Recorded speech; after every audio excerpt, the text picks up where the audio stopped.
The Song of the Sea and Shore is one of my favorite poems this semester because it has that bit of fairy tale aspect that I loved so much as a child and still do today. And I think this type of poem fit well with the sonnet format. The story itself is practically about a sea nymph leaving her home in hopes of adventure. On the way there, she meets a wood fairy. Whether they become a couple at the end is left up to the reader.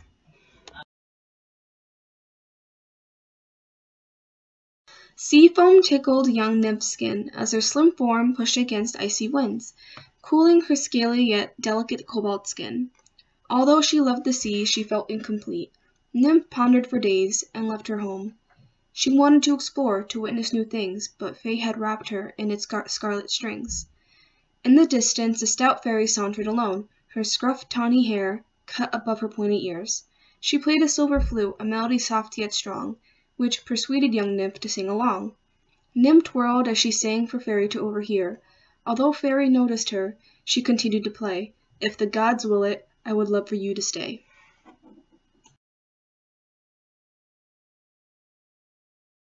When I was first writing the Void poem, I had no idea what it was going to be about, so I waited to see if anything would come to me. While in the middle of geology, we were learning about space, and I was reminded of my one and only fear, black holes.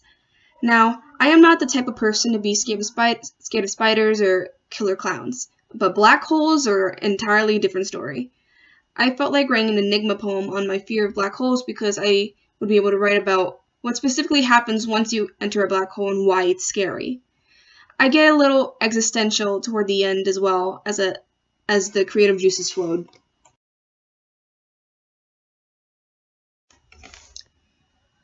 I am not afraid of anything, yet I am afraid of nothing. The danger of vacancy, or the clearing that causes your feet to frost over. Cautiously and quickly you try to get away, but its tight grip pulls you back in.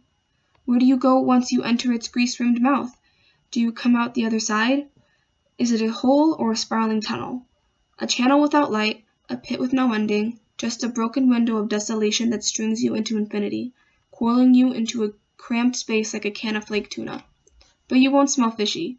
In fact, you won't smell anything. Your senses, along with light, will fade into Vanta blackness. Forever you will spin, twist, and curl into the hollow tree of forsaken stars. The material and mythical are minuscule compared to the expansion of nothingness. One day, we will become a part of this being of non-being. Whether we believe in what comes next doesn't matter.